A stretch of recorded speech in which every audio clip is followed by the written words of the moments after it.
Real wealth की बात।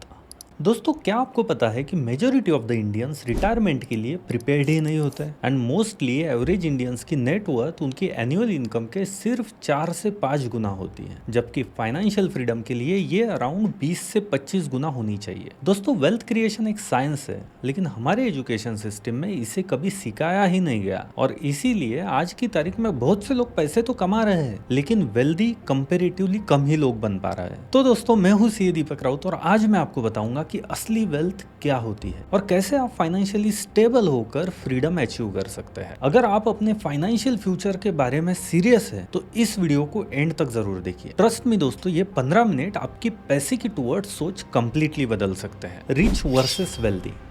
Don't just look rich, be wealthy. सबसे पहले एक जरूरी बात को समझते हैं कि रिच होने में और वेल्दी होने में क्या डिफरेंस है। एक एग्जांपल देखते हैं। दो दोस्त अमित और रमेश दोनों सेम कंपनी में विद द सेम सैलरी। 15 साल बाद अमित एक लग्जरियस लाइफस्टाइल जी रहा है। उसके पास BMW कार है, रहने के लिए प्रीमियम अपार्टमेंट है एंड वो डिजाइनर क्लोथ्स भी पहनता है। प्योर इंस्टाग्राम वर्दी लाइफ। लेकिन उसके बैंक में सिर्फ 2-3 महीने का उसका खर्चा उठा सके उतनी ही सेविंग्स है और उसके अलावा बाकी कुछ भी नहीं। और दूसरी तरफ रमेश है। रमेश एक मॉडेस्ट लाइफस्टाइल जी रहा है, कुछ दिखावा नहीं बट ज्यादा कंजूसी भी नहीं। लेकिन उसके पास है 3 करोड़ का इन्वेस्टमेंट का पोर्टफोलियो, जो कि अगर रमेश चाहे तो उसे आज भी फाइनेंशियली फ्री कर सकता है। आप किसे वेल्दी कहेंगे? अगर मैं इन्वेस्टमेंट की बात नहीं बताता तो ज्यादातर लोग अमित को ही वेल्दी समझ लिए होते हैं। लेकिन सच ये है कि भले ही अमित रिच दिखता होगा बट वो वेल्दी बिल्कुल भी नहीं है। और रियल वेल्थ तो रमेश के पास है, जो कि कंपेरेटिवली काफी सिंपल लाइफ जी रहा है। और दोस्तों, यही डिफरेंस है रिच होने में और वेल्दी होने में। असली वेल्थ दिखती नहीं है। वेल्थ वो एक्सपेंसिव चीजें नहीं है जो आपने खरीदी है, बल्कि वेल्थ वो वैल्यूएबल असेट्स होती है जिनमें आपने इन्वेस्ट किया है, क्योंकि आपकी प्रायोरिटी फाइनेंशियल फ्रीडम थी। रमेश वेल्दी है क्योंकि उसने अपने पैसे असेट्स में इन्वेस्ट किए हैं, जबकि अमित रिच दिखता है क्योंकि उसने अपने पैसे को एक्सपेंसिव पोजेशंस पे खर्च कर दिया है। मैं आपको 3 सिंपल क्वेश्चंस बताता हूँ जो कि मैं चाहूंगा कि आप अपने आप से पूछिए। क्या आप 1 साल बिना काम किए कंफर्टेबली जी सकते हैं? सेकंड, अगर कोई बड़ी इमरजेंसी आ जाए तो क्या आप बिना लोन लिए उसे हैंडल कर सकते हैं? एंड लास्ट वन, क्या आपके असेट्स आपके लिए पैसिव इनकम जनरेट करते हैं?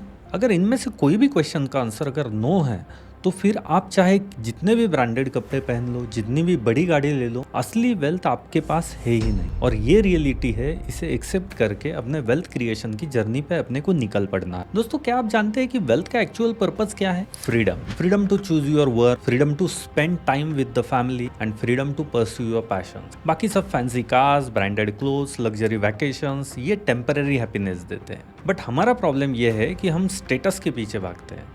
हम EMI पे एक्सपेंसिव फ़ोन लेते हैं, लोन पे बड़ी कार लेते हैं एंड क्रेडिट कार्ड डेट्स वो तो अलग ही। ये सब मोस्टली लोगों को इम्प्रेस करने के लिए। याद रखिए दोस्तों, जितना ज़रूरी पैसा कमाना होता है उतना ही ज़रूरी उसे संभालना होता है। असली वेल्थ तब बनती है जब आप आपकी कमाई को प्रिजर्व करते हैं और उसे कंपाउंड होने देते हैं। सो आज से डिसाइड कीजिए कि आप सिर्फ रिच दिखना चाहते हैं या असली वेल्थ क्रिएट करना चाहते हैं। Long term equity investing. बहुत से लोग मुझसे कहते हैं कि मुझे ये इन्वेस्टिंग वगैरह समझ ही नहीं आती। शेयर मार्केट, म्यूचुअल फंड्स ये सब फाइनेंस के एक्सपर्ट लोगों का काम है। क्या आप भी यही सोचते हैं? Let me tell you, wealth build करने के लिए इक्विटी एक्सपोजर जरूरी है, ये बात समझ लो। चाहे आप डायरेक्ट स्टॉक्स लो या म्यूचुअल फंड्स के थ्रू इन्वेस्ट करो, ये आपके कंफर्ट और नॉलेज पर डिपेंड करता है। मुझे पर्सनली म्यूचुअल फंड्स बेटर लगते हैं। खैर, म्यूचुअल फंड्स की डिटेल बात हम किसी और वीडियो में करेंगे। आज के लिए सिर्फ इक्विटी इन्वेस्टिंग के कोर प्रिंसिपल को समझते हैं। आपने कभी नोटिस किया है कि शेयर मार्केट में मोस्टली वेल्थ कौन बनाता है? वो होते हैं लॉन्ग टर्म इन्वेस्ट, क्योंकि वो लंबे समय के लिए पेशेंस रखते हैं। Market time to time correct होकर वेल्थ इम्पेशेंट इन्वेस्टर्स से पेशेंट इन्वेस्टर्स के पास, मतलब लॉन्ग टर्म इन्वेस्टर्स के पास ट्रांसफर करता है। मार्केट शॉर्ट टर्म में भले ही अनप्रिडिक्टेबल होता होगा बट लॉन्ग टर्म में ऑलमोस्ट ऑलवेज अपवर्ड ही मूव करता है। And that's why investing success के लिए नॉलेज से ज्यादा टेम्परामेंट और डिसिप्लिन जरूरी होता है। ये अक्सर देखने को मिलता है कि स्मार्ट लोग भी मार्केट में फेल हो जाते हैं क्योंकि वो अपने इमोशंस को कंट्रोल नहीं कर पाते। इन्वेस्टर्स का सबसे बड़ा एनिमी मार्केट नहीं, खुद का बिहेवियर होता है। इसलिए बेंजामिन ग्राहम, जिन्हें वॉरेन बफेट अपना गुरु समझते हैं, उन्होंने कहा है कि the investor's chief problem and even his worst enemy is likely to be himself. Long term investing कैसे काम करती है ये समझने के लिए एक सिंपल कैलकुलेशन आपके साथ शेयर करता हूँ। अगर आप सिर्फ 10,000 रुपए इक्विटी में मंथली इन्वेस्ट करते हो और एवरेज 12% का रिटर्न मिलता है, जो कि हिस्टोरिकली रीजनेबल है, आप निफ्टी का चार्ट या सेंसेक्स का चार्ट देख सकते हैं। आपकी वो 10,000 रुपए पर मंथ की इन्वेस्टमेंट 10 साल बाद लगभग 22,40,000 रुपए होती है और 20 साल बाद वो होगी लगभग 92 लाख रुपए, 92 lakh. After 30 years, it will be around 3 crore 8 lakhs rupees. After 40 years, it will be around 9 crore and 80 lakhs rupees. और इसमें स्टेप अप वगैरह कुछ भी नहीं है। लॉजिकली वक्त के साथ आपकी इनकम बढ़ती है, तो ईयर ऑन ईयर अगर SIP में हम सिर्फ 10% भी अगर इन्वेस्टमेंट बढ़ाते हैं तो शॉकिंग नंबर्स निकल के आते हैं। देख लो, ये आंकड़े भले ही आपको अनरियलिस्टिक या फिर मैजिकल लग रहे होंगे, लेकिन आप पर्सनली एक्सेल पे वगैरह कैलकुलेट करके देख सकते हो। दोस्तों, इसीलिए तो अल्बर्ट आइंस्टाइन ने कंपाउंडिंग इनकम को 8th wonder of the world कहा था। उनका कहना था कि कंपाउंडिंग की पावर को जो समझता है वो खूब कमाता है और जो नहीं समझता वो भरता है। मोस्ट इंटरेस्टिंग पार्ट क्या है दोस्तों, अगर उस कैलकुलेशन में हम देखेंगे तो लास्ट 10 ईयर्स की ग्रोथ एक्सपोनेंशियल होती है। लगभग 3 करोड़ से 10 करोड़ तक का, मतलब 3 करोड़ 8 लाख से लेकर तो 9 करोड़ 80 लाख हुआ, ये सिर्फ लास्ट 10 ईयर्स में। कंपाउंडिंग इंटरेस्ट का मैजिक यही है, शुरुआत में स्लो और बाद में एक्सप्लोसिव ग्रोथ होती है। अगर आप वॉरेन बफेट का नेटवर्थ देखोगे तो आपको पता चलेगा कि उनकी करंट नेटवर्थ के मोर देन 95% उनके उम्र के 60 साल के बाद बढ़ी है। मुझे लगता है कि इंडियन इन्वेस्टर्स का बिगेस्ट प्रॉब्लम यह है कि हम इक्विटी इन्वेस्टमेंट को किसी गेम की तरह देखते हैं, हर फ्लक्चुएशन पे रिएक्ट करते हैं। अरे भाई, मार्केट गिर रहा है तो पैनिक ना होकर उस फॉल को एज एन अपॉर्चुनिटी देखना चाहिए। जैसे आप सेल का वेट करते हो शॉपिंग करने के लिए, वैसे ही करेक्शन को एक अपॉर्चुनिटी समझना चाहिए। At the cost of repetition मैं फिर से बताता हूँ कि सक्सेसफुल इन्वेस्टमेंट के लिए नॉलेज से ज़्यादा कंसिस्टेंसी मैटर करती है। उसी वजह से एक एवरेज परफॉर्मर जो रेगुलरली इन्वेस्ट करता है वो एक ब्रिलियंट बट इनकंसिस्टेंट परफॉर्मर से भी ज़्यादा वेल्थ क्रिएट कर सकता है। Friends, let me tell you a thing which has been working for me ever since I have started earning. अपने इन्वेस्टमेंट्स को SIP के थ्रू ऑटो पायलट मोड पर रख दो और भूल जाओ। मार्केट को डेली चेक करना बंद कर दो। दोस्तों, ये बात प्रूवन है, जो इन्वेस्टर्स अपने पोर्टफोलियो को कम चेक करते हैं उनके रिटर्न्स बेहतर होते हैं, क्योंकि वोलेटिलिटी देखकर इमोशनल डिसीजंस लेना रिटर्न्स को लॉन्ग टर्म में डैमेज करता है। Investing is not about timing the market but about time in the market. यानी मार्केट में कितने समय के लिए आपका पैसा इन्वेस्टेड है वो मार्केट के अप्स एंड डाउन्स को प्रिडिक्ट करने से कहीं ज़्यादा इंपॉर्टेंट है। दोस्तों, इन्वेस्टमेंट का फॉर्मूला एकदम सिंपल है दोस्तों। रेगुलर इन्वेस्टमेंट करो, रीजनेबल रिटर्न्स का एक्सपेक्टेशन रखो एंड अपना टाइम होराइजन लॉन्ग टर्म रखो। आपकी एक्सेप्शनल वेल्थ क्रिएट होना इनएविटेबल है। बस स्टार्ट करो एंड कंसिस्टेंट रहकर टाइम को अपना काम करने दो। देखो, जब हम कोई प्लान बनाते हैं तो हमें लगता है कि हमने सब कुछ सोच लिया है, हर रिस्क को कवर कर लिया है, लेकिन असली रिस्क वो होती है जो हमने सब कुछ सोचने के बाद भी रह जाती है, जो अनएक्सपेक्टेड होती है। जैसे कि बैट्समैन को लगता है कि उसने हर बॉल की तैयारी कर ली है, लेकिन अचानक से एक गुगली आकर उसे आउट कर दे। बस वैसा ही फाइनेंस में भी होता है। सोचो, 2008 का फाइनेंशियल क्राइसिस हो या फिर 2020 का कोविड-19 का पैंडेमिक, क्या किसी ने प्रिडिक्ट किया था कि एकदम से हमारी जॉब्स जा सकती है, बिजनेसेस ठप होकर मार्केट क्रैश हो सकता है? ज़िंदगी में अनएक्सपेक्टेड को प्रिडिक्ट नहीं कर सकते, लेकिन उसके लिए प्रिपेयर ज़रूर हो सकते हैं, और ये फाइनेंशियल विजडम का one of the core principle है। मेरे हिसाब से रिस्क को मैनेज करने के लिए ये 3 ज़रूरी बातें हैं जो हमने फॉलो करनी चाहिए। First one is emergency fund, सबसे इम्पोर्टेंट सेफ्टी नेट। कम से कम 6 महीने का खर्चा एक लिक्विड अकाउंट में रखो ताकि ज़रूरत पड़ने पर हम तुरंत निकाल सकें, और हाँ, वो सिर्फ इमरजेंसीज के लिए ही निकालना चाहिए। कोविड-19 ने हमें सिखाया है कि जॉब सिक्योरिटी, हमारी हेल्थ या बिजनेस, ये सब कितने फ्रेजाइल हो सकते हैं। इमरजेंसी फंड पैराशूट की तरह है जो आपको डिफ़िकल्ट टाइम्स में सेफली लैंड कराता है। Second one is diversification. Don't put all your eggs in one basket, ये आपने ज़रूर सुना होगा। दोस्तों, ये सिर्फ इन्वेस्टिंग की बात नहीं है, ओवरऑल फाइनेंशियल प्लानिंग की स्ट्रैटेजी है। मल्टीपल असेट क्लासेस में जैसे कि इक्विटी, डेट, गोल्ड और उन क्लासेस की अलग अलग प्रोडक्ट्स में इन्वेस्ट करना ज़रूरी होता है। इस तरह से एक असेट के रिस्क को दूसरी असेट बैलेंस करेगी। And third and most important is insurance. मैंने अक्सर देखा है कि लोग इंश्योरेंस को अननेसेसरी खर्चा समझते हैं, लेकिन ये एक सेफ्टी नेट है जो हमारे फैमिली और वेल्थ को प्रोटेक्ट करती है और हमें पीस ऑफ माइंड भी देती है। टर्म इंश्योरेंस, हेल्थ इंश्योरेंस और प्रॉपर्टी इंश्योरेंस ये बेसिक सेफगार्ड्स है जो आपकी वेल्थ को अनएक्सपेक्टेड इवेंट्स से प्रोटेक्ट करते हैं। सोचो, एक हेल्थ प्रॉब्लम आई और 7-8 लाख का हॉस्पिटल बिल आ गया। अगर इंश्योरेंस नहीं है तो ये खर्चा आपकी सेविंग्स खा जाएगा जो आपने 2-4 साल में जमा की होगी। इंश्योरेंस एक फाइनेंशियल शील्ड है जो आपको अनएक्सपेक्टेड लॉसेस से बचाती है। याद रखिए, वेल्थ क्रिएट करना और वेल्थ प्रोटेक्ट करना दोनों इक्वली इम्पोर्टेंट है। वेल्थ बनाना मुश्किल है, लेकिन उसे खोना बहुत आसान। हमें हमेशा रिस्क एंड रिटर्न का बैलेंस बनाकर चलना होता है दोस्तों। हाई रिटर्न इन्वेस्टमेंट में रिस्क भी ज़्यादा होती है एंड लो रिस्क इन्वेस्टमेंट में रिटर्न्स कम होते हैं। तो आपको अपनी लाइफ स्टेज एंड पर्सनैलिटी के अकॉर्डिंग बैलेंस ढूंढना होगा। याद रखिए, डिफरेंट लाइफ स्टेजेस में रिस्क कैपेसिटी भी बदलती जाती है।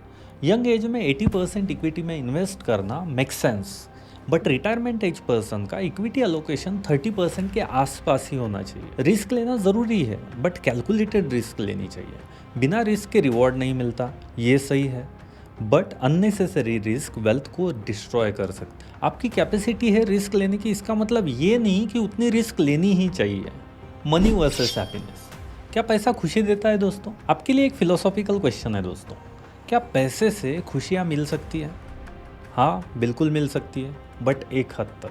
प्रिंसटन यूनिवर्सिटी के साइकोलॉजी रिसर्च स्टडी में ये बात निकल कर आई है कि yes, money does buy happiness, but only up to a point. जैसे कि अगर आपकी इनकम 30, 40, 50 हज़ार से अगर 1.5 से 2 लाख अगर हो जाए तो लाइफ जेन्युइनली बेटर होती है। लेकिन उसके बाद जैसे जैसे इनकम बढ़ती है, हैप्पीनेस में उस मात्रा में बढ़ोतरी नहीं होती है। ऐसा क्यों? क्योंकि बेसिक नीड्स जैसे कि फूड, शेल्टर, हेल्थ केयर के बाद हैप्पीनेस का सोर्स मटेरियल पोजेशंस से शिफ्ट हो जाता है और इंसान एक्सपीरियंसेस, रिलेशनशिप और लाइफ के पर्पस को ज़्यादा अहमियत देने लगता है। मेरी इस बात को समझने के लिए आप ये मास्लोज हायरार्की ऑफ नीड्स का पिरामिड देख सकते हो। स्क्रीनशॉट ले लो, शांति से देख लेना। लेकिन इंडिया में हम लोग कीपिंग अप विथ शर्माज वाला गेम खेलते हैं। दोस्त ने न्यू आईफोन लिया तो हमें भी चाहिए, कलीग की न्यू कार है तो हमें हमारी कार पुरानी लग रही है। जब पैसा बढ़ता है तो एक्सपेक्टेशंस और डिज़ायर्स भी एक्सपोनेंशियली बढ़ती है। मैंने नोटिस किया है कि लोग अक्सर अपने रिसोर्सेज को वेस्ट करते हैं एक्सपेंसिव चीज़ें खरीदने में जिनकी उन्हें सच में ज़रूरत भी नहीं होती है। इस बिहेवियर के बारे में एक प्रोफाउंड कोट है, people buy things they don't need with the money they don't have to impress the people they don't even like. कितनी सच बात है दोस्तों। लोग जेन्यूनली आपके घर या गाड़ी से इम्प्रेस भी नहीं होते हैं।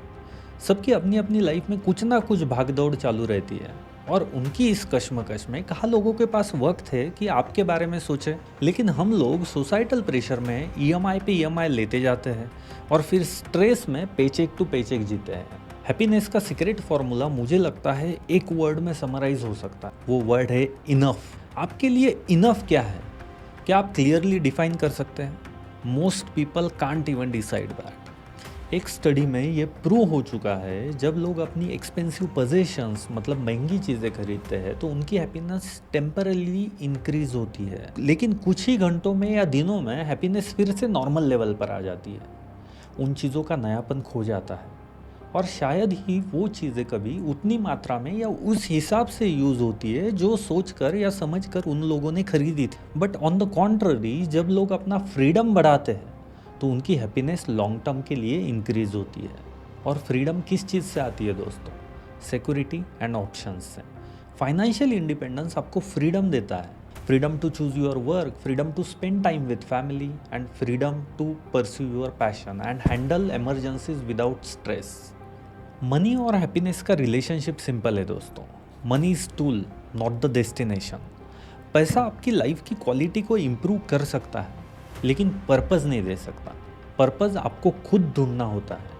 रियल वेल्थ क्या है, ये जानना ज़रूरी है। मेरे हिसाब से रियल वेल्थ वो बैलेंस है जहाँ आपके पास इनफ मनी है कि आप टेंशन फ्री रह सकते हो। आपके पास इनफ टाइम है अपने लव्ड वन के साथ बिताने के लिए, आपके पास इनफ हेल्थ है कि आप एक्सपीरियंसेस एंजॉय कर सकते हो, एंड आपके पास लाइफ का पर्पस है जो आपको सेटिस्फैक्शन देता है। असली अमीरी फ्रीडम, पीस और फुलफिलमेंट में ही होती है। क्या घर लेना ज़रूरी है? इंडियन फैमिलीज़ में एक कॉमन नरेटिव है, बेटा एक घर ले लो वरना सेटल नहीं हो पाओगे। लेकिन क्या घर लेना हमेशा सही डिसीजन होता है? इस क्वेश्चन का आंसर स्ट्रेट फॉरवर्ड बिल्कुल भी नहीं है दोस्तों। ये आपकी पर्सनल सिचुएशन पर डिपेंड करता है। रेंट वर्सेस बाय ये 100% फिनेंशियल डिसीजन नहीं है, ये मिक्स है फिनेंशियल और इमोशनल फैक्टर्स का। देखते हैं घर रेंट पे लेना कब फिनेंशियली स्मार्ट डिसीजन हो सकता है। जब आप घर रेंट पे लेते हो तो आप सिर्फ यूसेज के लिए पेमेंट करते हो, लेकिन घर खरीदने में ईएमआई के साथ साथ property tax, repair, maintenance, society charges, ये सब एक्स्ट्रा एक्सपेंसेस भी होते हैं। अगर आपका टोटल ईएमआई एंड ये सारे एक्सपेंसेस मिलाकर रेंट से सिग्निफिकेंटली ज़्यादा है तो financially renting makes more sense. Specially young लोग जिन्हें करियर ग्रोथ के लिए रिलोकेट करना पड़ सकता है, उनके लिए फ्लेक्सिबिलिटी बहुत ज़रूरी है। आप कुछ मंथ्स की नोटिस पीरियड पे प्रॉपर्टी वैकेट करके कहीं भी मूव कर सकते हैं, लेकिन अगर खुद का घर है तो वो बेच कर मूव करना काफ़ी मुश्किल होता है। एक और एस्पेक्ट है अपॉर्चुनिटी कॉस्ट, जिसे हम अक्सर इग्नोर करते हैं।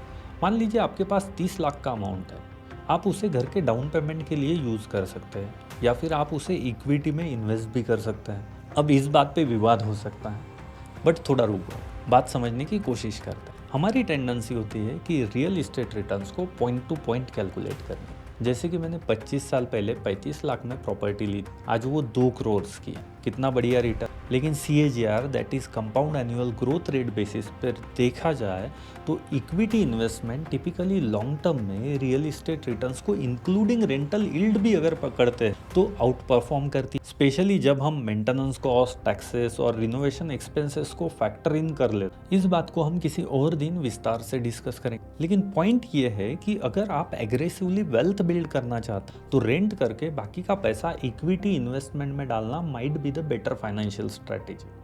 अब देखते हैं घर खरीदना कब सही डिसीजन हो सकता है। स्टेबिलिटी एक मेजर फैक्टर है। जब आप अपना घर खरीदते हैं तो आपको लैंडलॉर्ड के रूल्स और उसके मूड स्विंग से आज़ादी मिलती है। कोई आपको वैकेट कराने के लिए नहीं कह सकता। ऑल्सो आप चाहे जैसा घर को कस्टमाइज़ कर सकते हो, कलरिंग, मॉडिफिकेशन, रिनोवेशन कराने पे कोई रोक टोक नहीं। और रेंटेड प्लेस में आप कोई ज़्यादा चेंजेस भी नहीं कर सकते हो। अपने घर में आपको पूरी फ्रीडम होती है, and this peace of mind is priceless, specially for the families with childrens and elders. अपना घर, ये फीलिंग डिस्क्राइब करना मुश्किल है। इट्स इमोशन, वो स्टेबिलिटी, बिलोंगिंग, रूट्स का फीलिंग फाइनेंशियली क्वांटिफाई नहीं कर सकते। आप लाइफ में कौन सी स्टेज पे है ये भी देखना चाहिए। यंग सिंगल्स और न्यूली मैरिड कपल्स के लिए फ्लेक्सिबिलिटी इंपॉर्टेंट होती है, तो उनके लिए renting makes more sense. Established families with the kids and elders के लिए स्टेबिलिटी प्रायोरिटी होनी चाहिए, तो buying makes more sense for them. Retirement angle से भी सोचिए, रेंट इंक्रीज होना या इविक्शन एंड देन कहीं और घर ढूंढने की टेंशन हम सब ओल्ड एज में नहीं झेल सकते। Owning a home provides long term security, specially India में जहाँ सोशल सिक्योरिटी ना के बराबर है। इन एडिशन टू दैट, अगर आप एटलीस्ट 7-8 साल एक ही सिटी में रहने वाले हो तो बाइंग फिनेंशियली भी स्टार्ट्स मेकिंग मोर सेंस। एक प्रैक्टिकल बेनिफिट मुझे पर्सनली कन्विंसिंग लगता है कि फोर्स सेविंग मतलब क्या? Let's be honest, most people struggle with financial discipline, इसलिए हम फ्रीली अवेलेबल कैश को या फ्रीली अवेलेबल पैसे को एक्स्ट्रावेगेंटली स्पेंड कर देते हैं। लेकिन अगर हमारा होम लोन चल रहा है तो EMI पेमेंट क्रिएट्स डिसिप्लिन। आप हर महीने एक असेट में इन्वेस्ट कर रहे होते हो, लेकिन फिनेंशियली स्ट्रेस ना हो, इसीलिए मेक श्योर कि आपका EMI आपकी मंथली इनकम के 30-40% से ज़्यादा ना हो, और इमरजेंसी फंड इंटैक्ट रहना चाहिए। एक और एस्पेक्ट है दोस्तों जिसके बारे में लोग कम ही बात करते हैं, and that is legacy building. जब आप अपनी नेक्स्ट जनरेशन को एक घर देते हैं तो आप उन्हें लाइफ की एक फंडामेंटल स्ट्रगल से फ्री करते हैं। आप उन्हें इनेबल करते हैं कि वो लाइफ के दूसरे चैलेंजेस और अपॉर्चुनिटीज़ पर फोकस कर सके। ओनिंग अ होम ये जनरेशनल वेल्थ बिल्डिंग का फर्स्ट स्टेप है। और हाँ, यहाँ एक इम्पोर्टेंट डिस्टिंक्शन समझना भी ज़रूरी है कि रहने के लिए घर खरीदना वर्सेस इन्वेस्टमेंट के लिए रियल इस्टेट खरीदना। रहने के लिए घर खरीदने में फाइनेंशियल फैक्टर्स के साथ साथ इमोशनल और लाइफस्टाइल फैक्टर्स भी प्ले करते हैं, और ये जनरली एक सेंसिबल डिसीजन होता है। मैं इसे सपोर्ट करता हूँ क्योंकि इसमें स्टेबिलिटी के साथ साथ रियली आपकी क्वालिटी ऑफ लाइफ भी इम्प्रूव होती है। लेकिन अगर आप प्योरली इन्वेस्टमेंट पर्पस से रियल इस्टेट खरीद रहे हो तो एक्सट्रीमली कॉशियस रहना चाहिए। रियल इस्टेट इन्वेस्टमेंट में बहुत सारे कॉस्ट एंड हैसल्स रहते हैं।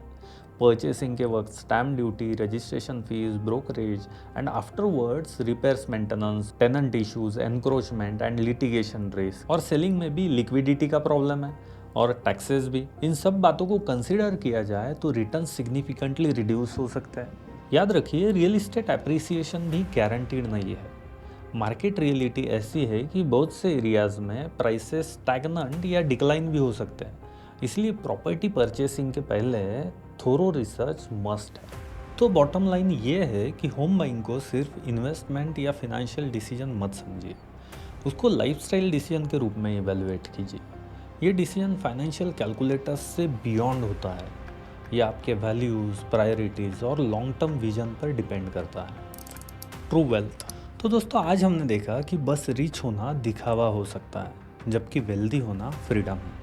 स्टेटस टेम्पररी होता है लेकिन financial independence permanent. Then investing में पेशेंस ही सब कुछ होता है। मार्केट टाइमिंग लगभग इम्पॉसिबल होता है, लेकिन time in the market magical हो सकता है। कंसिस्टेंसी कैसे ब्रिलियंस को बीट कर सकती है वो भी हमने डिस्कस किया। देन हमने रिस्क की भी बात की। रिस्क को एलिमिनेट नहीं लेकिन मैनेज करना है। इमरजेंसी फंड, डाइवर्सिफिकेशन और इंश्योरेंस, ये फैक्टर्स कभी भी इग्नोर नहीं करना है। देन पैसों से खुशियाँ नहीं खरीदी जा सकती, लेकिन पैसा ऑप्शंस ज़रूर देता है, और असली वेल्थ फ्रीडम और पीस ऑफ माइंड में होती है। देन हमने घर के बारे में भी बात की। घर इमोशनल और फाइनेंशियल डिसीजन दोनों हैं। रहने के लिए property make sense, pure investment के लिए थोड़ा संभल के। इन सब लेसन्स का कोर मैसेज ये है कि फाइनेंशियल इंडिपेंडेंस आपके लाइफ डिसीजंस का फाउंडेशन होता है। फाइनेंशियल फ्रीडम के लिए परफेक्ट फॉर्मूला नहीं है, लेकिन ये आपके इनकम, एक्सपेंसेस, इन्वेस्टमेंट्स और लाइफस्टाइल पर डिपेंड करता है। आई होप ये इंसाइट्स आपकी फाइनेंशियल जर्नी में हेल्पफुल होंगे। अगर ये वीडियो आपको वैल्यूएबल लगा तो वीडियो को लाइक ज़रूर करना, और साथ ही में शेयर कर देना फ्रेंड्स एंड फैमिली के साथ। और मुझे ये भी बता देना कमेंट्स में कि कौन सा इंसाइट आपको ज़्यादा यूज़फुल लगा। अभी के लिए इजाज़त दीजिए, मिलते हैं नेक्स्ट वीडियो में।